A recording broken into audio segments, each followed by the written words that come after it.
A 50 años de la primera edición de Crisis, les propusimos una charla para que, más allá de analizar un aniversario o el aniversario, podamos desilvanar la historicidad de un montón de procesos que seguramente atravesaron, transitaron y demás durante 50 años. Por eso está con nosotras Mario Santucho, a mi derecha, del equipo editorial, y Jazmín Tesone, directora de fotografía de la revista Crisis, a quienes saludamos y les agradecemos mucho que hayan tomado un ratito de su tiempo para estar acá en Eso que Falta.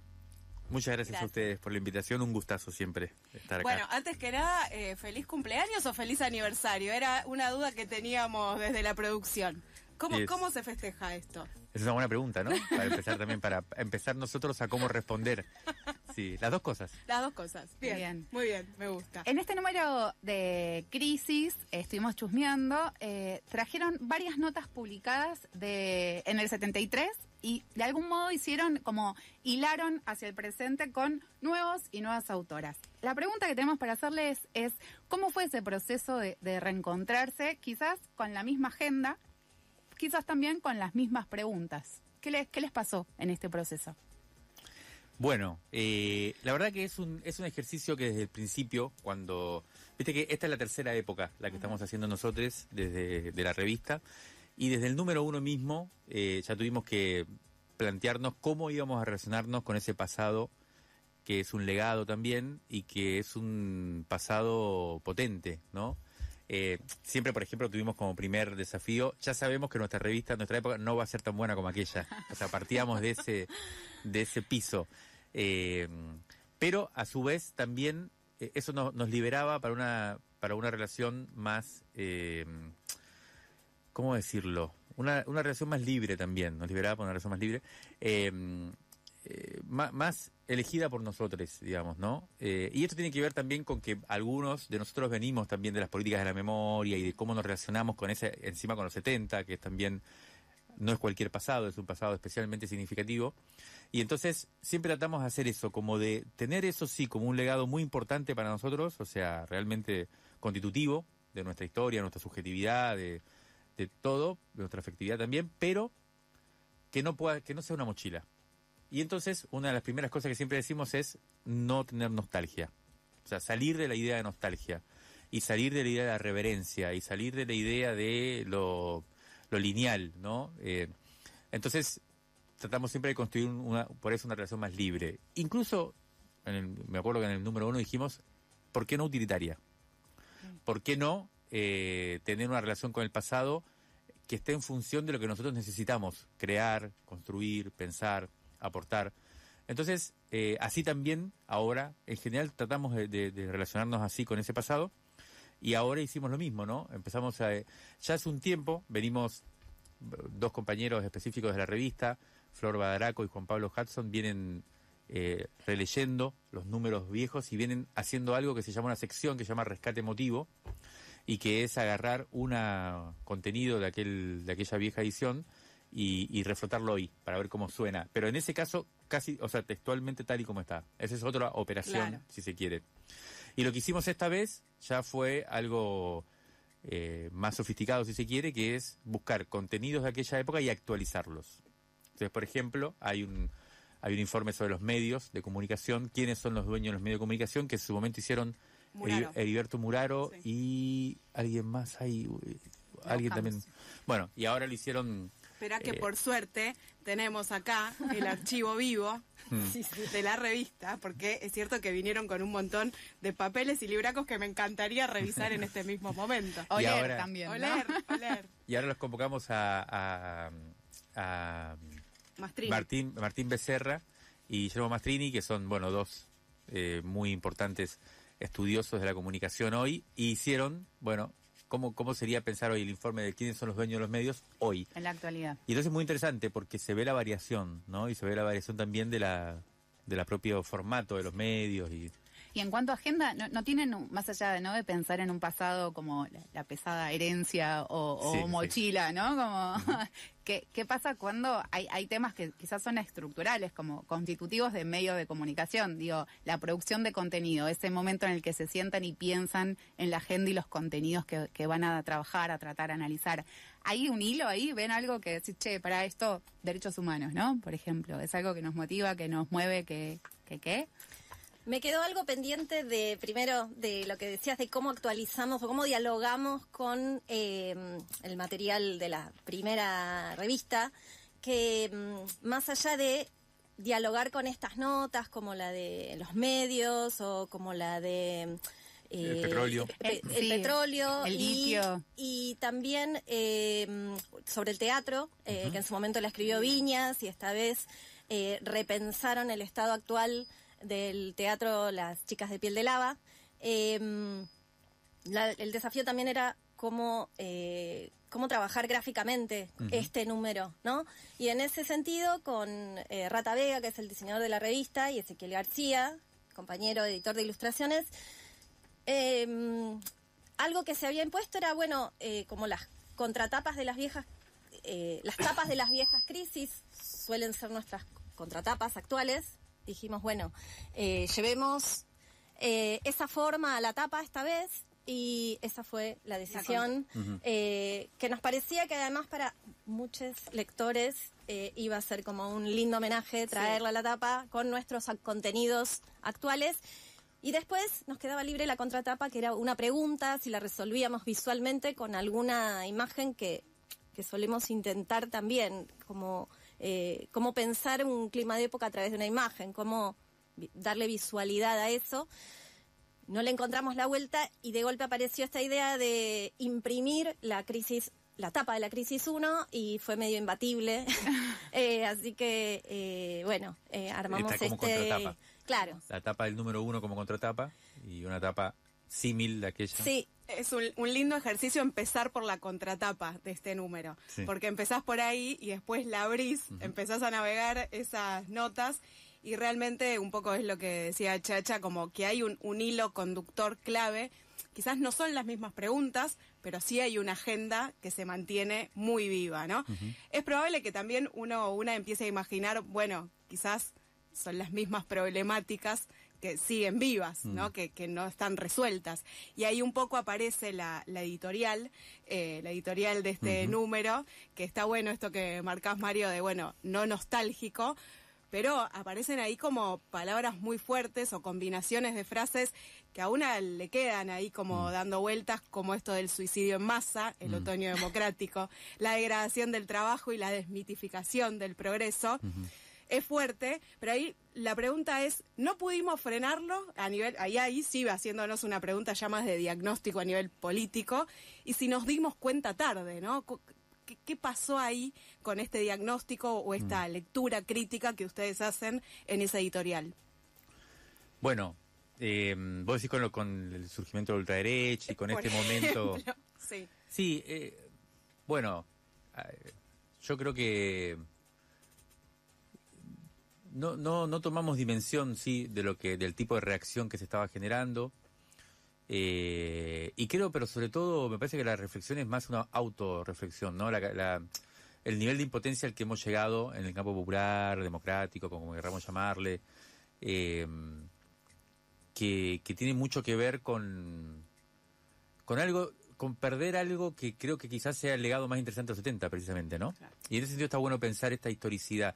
La verdad que nos viene muy bien tratar de salir un poco de la coyuntura, tomar un poco más de perspectiva para medirnos con otros tiempos, porque ahí nos damos cuenta, por ejemplo, respecto a los 70, lo que hemos perdido es esa especie de vocación, o no sé si vocación de capacidad, de ganas, de imaginación incluso, para pensar un cambio de sistema en serio, un cambio de mundo, digamos, con tener el horizonte de verdad de otra vida, ¿no? Hoy me parece que esa es una de las grandes cosas que se han perdido, el realismo, el cinismo, el acostumbrarse, digamos, a lo que hay, el perder esa posibilidad de perspectiva. Por eso decíamos en la editorial, ¿no? Que quizás el cambio más grande que tengamos respecto a aquella época era que para todos los contemporáneos de los 70, el futuro, incluso para los de derecha, el futuro era mejor, inevitablemente. Porque la humanidad siempre iba en un campo ascendente, lo que se llama... una idea de progreso, ¿no? Exacto. Pero ahí es donde la pregunta. No todo tiempo por pasado fue mejor, es lo primero que se me ocurre como para poder complejizar un poco más. En este tiempo es cierto, quizás el horizonte no está tan delimitado, las subjetividades se construyen de otra forma, hay un descreimiento quizás bastante fuerte de la política, pero emergen otras cosas, ¿no? Pienso, por ejemplo, en el feminismo, ¿no? Como en tiempos anteriores o décadas anteriores, donde hicieron agua quizás los populismos, de repente aparecen ideologías fuertes que son transversales y que también no parten específicamente de una lógica partidaria, ¿no? Entonces, si bien es cierto, y compartimos ese diagnóstico, nosotros el año pasado hicimos una charla que se llamaba Miedo, Cansancio, Incertidumbre, volver a la normalidad no significa nada, ¿no? Un poco el diagnóstico, esto también que hablan de la como de la pérdida de la verdad o la posmodernidad o la posverdad. Bueno, ¿qué otras cosas ustedes ven como, no sé si positivas es la palabra, pero que emergen en este contexto más de caos? Qué difícil. Estoy tentado de, buscarle la vuelta, y la verdad que te diría que es un momento para percibir el nivel de problema en el que estamos, ¿no? Porque te iba a decir, por ejemplo, esto. El feminismo es, por supuesto, un movimiento muy interesante que cambió completamente la perspectiva. También el ambientalismo. Sí. Y el ambientalismo, yo creo que es el que nos viene a traer algo, que es lo que te estaba tratando de decir antes, que yo creo que es muy fuerte como... nos pone un desafío muy grande a lo que siempre conocimos como el pensamiento emancipador, digamos, ¿no? Que es que el futuro es el desastre. Sí. O sea, el mentalismo te viene a decir, el mundo se acaba, o por lo menos va a haber un gran caos. Inevitable, o sea, tenemos fecha de vencimiento. Ese es el gran cambio que yo veo. Mientras en el 70 el futuro era luminoso sí o sí, sea por el desarrollo, por la tecnología, por lo que quieras, hoy el pensamiento más emancipador o crítico, lo que te dice es, el futuro es el desastre. Entonces, eso te cambia muchísimo. Hay que pensar qué es lo emancipador hoy, qué es la resistencia, qué es la creación en ese contexto. Uh-huh. Eso no está muy desligado de los problemas políticos que tenemos, de la falta de horizonte, no está muy ligado de los problemas de salud mental generales, porque se habla en pandemia, pero también es todo esto, este horizonte tan cerrado. Entonces, nada, yo lo que sí creo es que también escuchando gente últimamente que está tratando de hacer cosas, lo digo concretamente, un amigo, Pedro Rosenblatt, viste que está recorriendo con OFE las unidades básicas, tratando de salir un poco de esta pasividad. ¿No? De candidato, sí.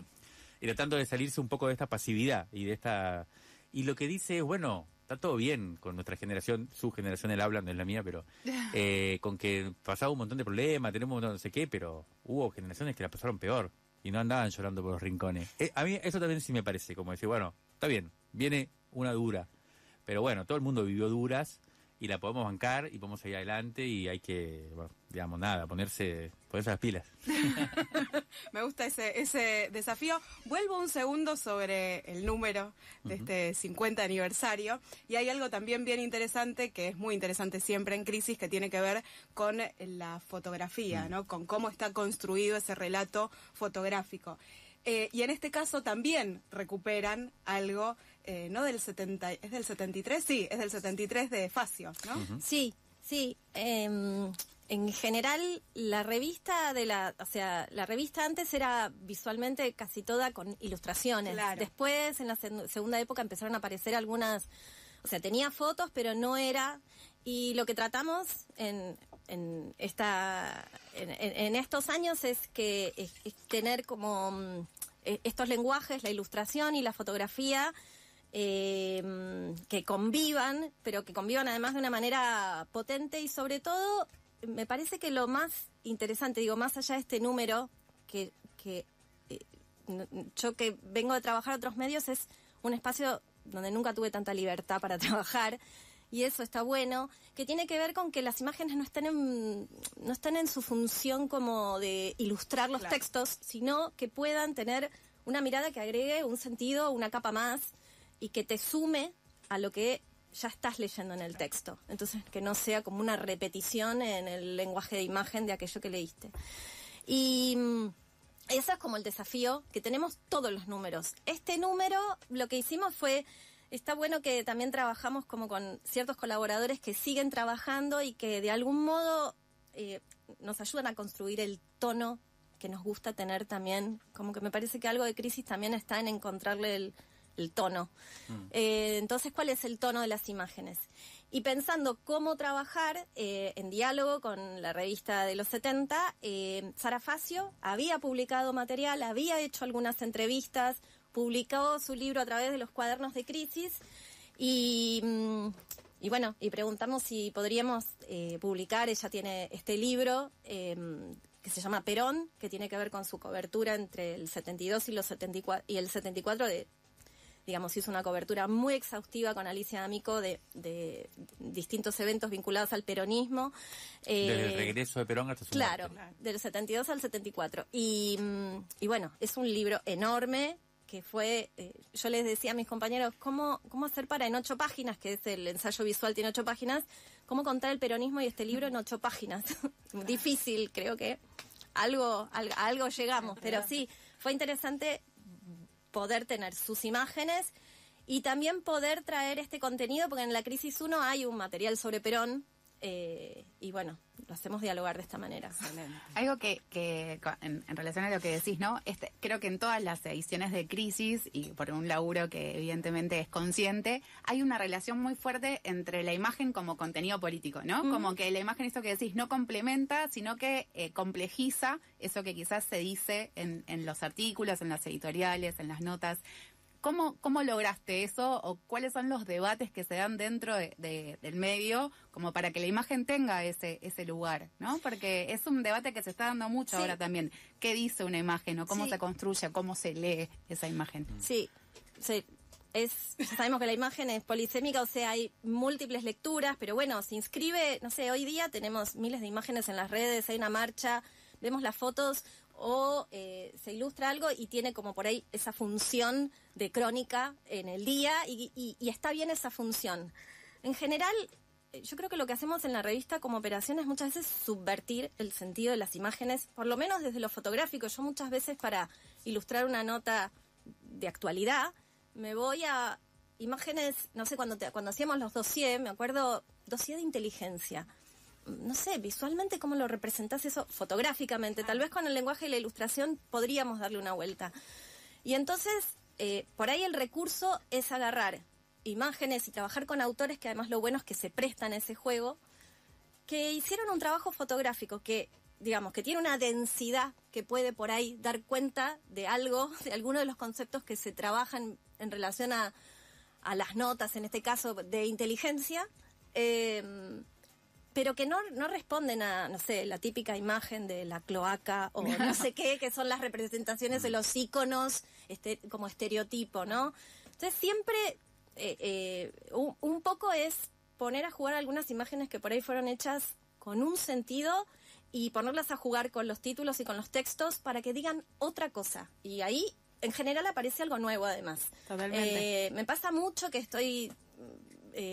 no sé, los manifiestos los resuelvo mejor con imágenes vinculadas al mundo animal que con imágenes de nuestros políticos, no sé, o sea, me parece que suman más a la mirada de un lector, una lectora hoy. Recontra.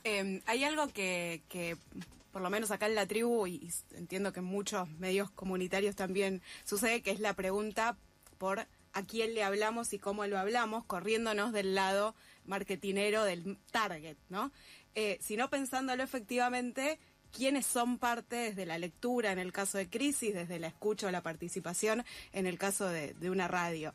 ¿A quién le escriben y quiénes creen que son sus lectoras o lectores? ¿O qué pregunta y qué respuestas, a qué respuestas llegan cuando se hacen esa pregunta? Bueno, esas son preguntas, viste, que sí, son difíciles para nosotros, porque la verdad es que el punto de partida nuestro es el deseo de hacerlo, de hacer la revista. Entonces la pensamos menos, creo yo, por lo menos yo, que capaz que hay todo un pensamiento sobre esto y no está tan explicitado, pero lo pensamos menos como un producto, ¿no?, que tiene que cumplir ciertas cualidades y más como un acto de expresión, más como un acto vivo de expresión. Entonces, más bien tratamos de hacer lo que queremos y lo que sentimos que es un aporte, no por una cuestión simplemente de capricho ni de ego, sino más bien porque sentimos que ahí se está construyendo una mirada, una perspectiva, un punto de vista.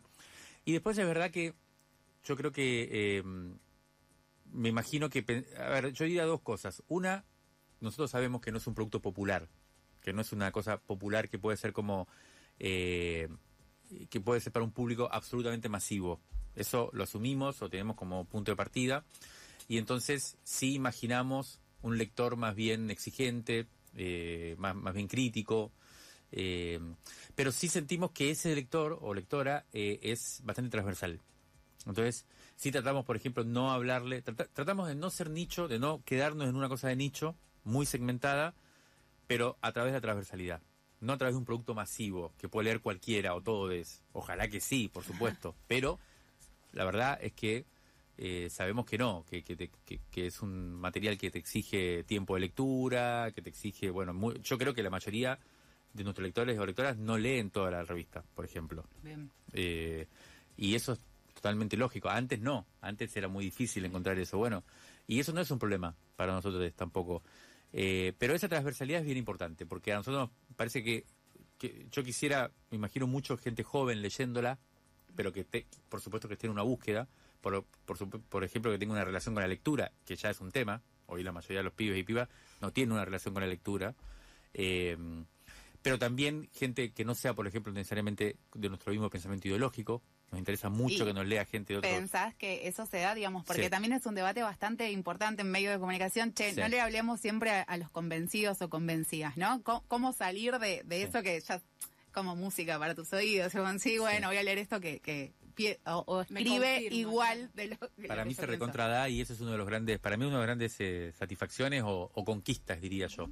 Sí, conozco mucha gente de la derecha, de diferentes lugares que la leen y la valoran. O sea, porque no es solo leerlo, sino que la valoran. Ok. Eso para mí es una de las cosas que más hemos logrado y que más nos gusta, esa transversalidad.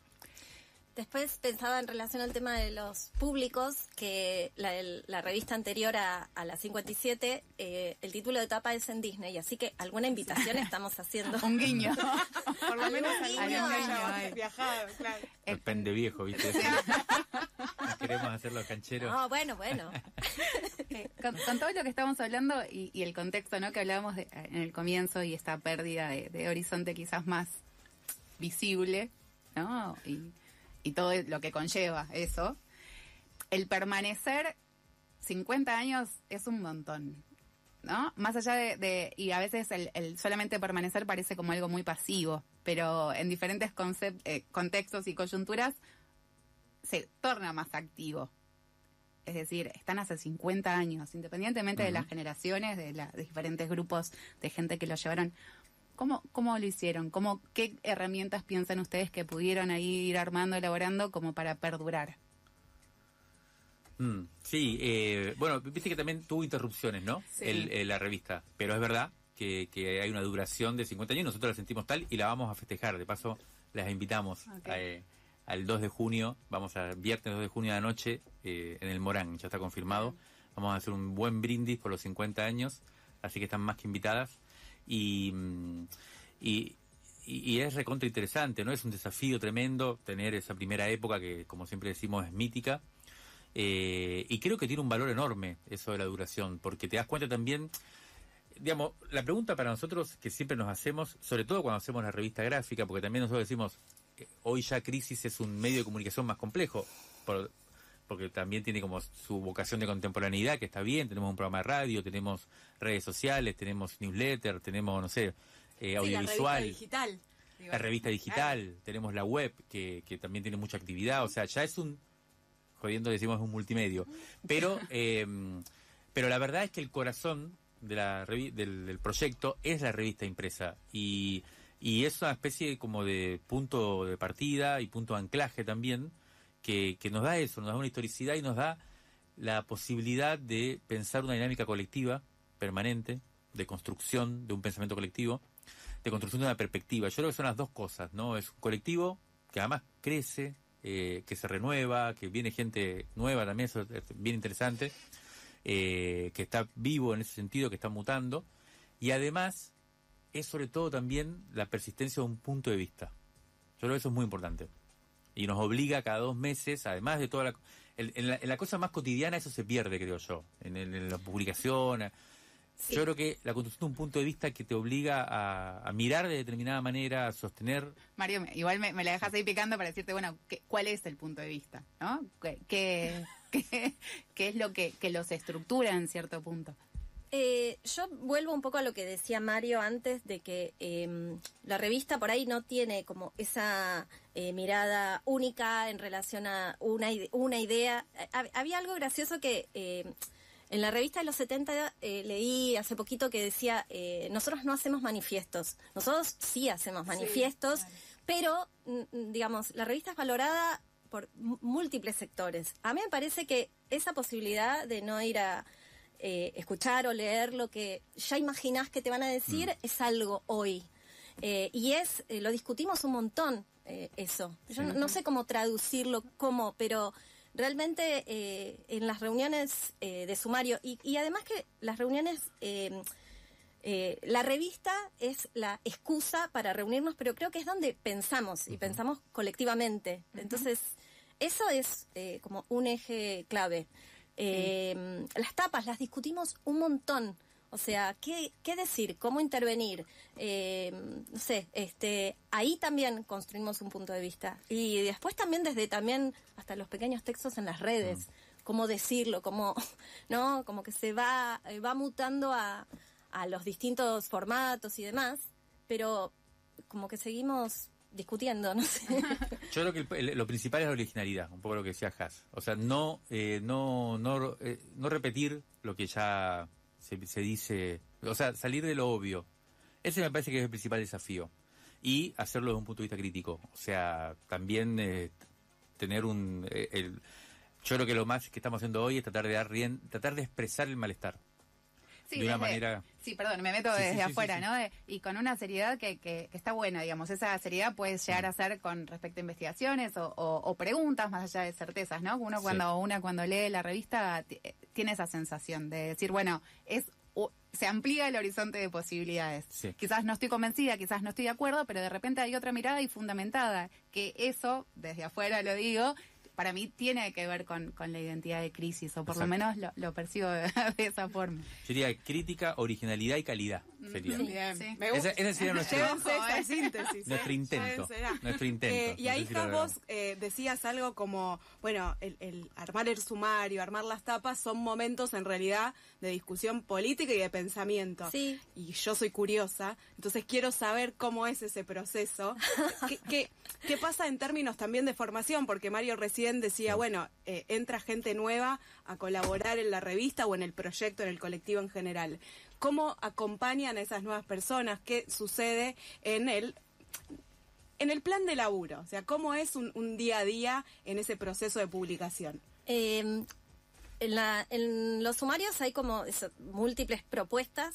Después, por ahí, cada rol trabaja, los editores, los editores con las notas. Hay algo, me parece que igual que nos aglutina, es que hay como un gran seguimiento. Se encarga una nota y se la sigue, se la trabaja, se la corrige. A mí me pasa con los fotógrafos y fotógrafas que cuando van a hacer una nota, no es tenés esta nota y ya, hay una conversación, un intercambio, vuelve, o ¿qué foto tenés que no tenga nada que ver con lo que vas a ir a hacer? Y después, en la discusión con las tapas siempre es como tratar de pensar un poco desde donde hacemos la revista, cómo tener un anclaje en hoy, ¿no? En algo actual, pero a la vez que pueda trascender, que si vos agarras esa tapa de esa revista dentro de 5 meses siga teniendo vigencia, o que sea una mirada que va más allá de denunciar o decir algo para actual. Coleccionar, básicamente, ¿no? Mirá todas las bajadas que dice. Una revista que te queda. Una revista que te queda, ¿no? Para en algún momento un eslogan. Y después hay mucho también como de pensar, bueno, si es esta imagen, con qué título, si queremos decir esto, si queremos decir en Disney, porque a veces es como, bueno, muchas veces tiramos primero de la imagen. Y a veces aparece una frase que es como decir, bueno, cómo acompañamos desde la imagen esta idea o este tema. Elegimos si es fotográfico, si es ilustración, y también es un momento, es donde más discutimos las tapas, creo. Y también eso me parece que fue mutando. Ya no hacemos más la tapa del tema, y eso también es algo que periodísticamente la gente no se espera. Es como que ve la tapa y te dice, pero adentro no está la nota. Bueno, sí, es el experimento que estamos haciendo. Proponemos eso, que ya en la tapa sea un contenido. A los 50 años de la primera edición de la revista Crisis, les agradecemos a Jazmín Tesone y a Mario Santucho por estar compartiendo su aniversario, y claramente es un lugar totalmente de ustedes también, este estudio, para seguir compartiendo. ¿Quedó algo pendiente? Muchas gracias. No, gracias a ustedes. Gracias a ustedes. Bueno, y entonces festejos. Vamos a brindar en breve. Así es. ¿Y dónde conseguimos la revista? Que es lo otro que siempre tenemos que preguntar. Bueno, la revista está en... por un lado, la suscripción, Ahí ¿no? está, En revistacrisis.com.ar, muy fácil suscribirse y te llega por un año, 5 números, muy barato, con el envío incluido incluso. Y después también se puede comprar la revista, siempre por nuestra web, se puede comprar solo un ejemplar, solo el nuevo ejemplar, el de los 50 años, por ejemplo. También hay en librerías, está distribuida, así que se puede buscar por diferentes lados. Y bueno, y también invitarles a ver a través de nuestras redes los diferentes productos que hay de la revista. Muchas gracias. Genios totales. Gracias, Jazmín. Gracias, Muchas gracias. Mario. Seguimos en eso que falta. Son las 15:03.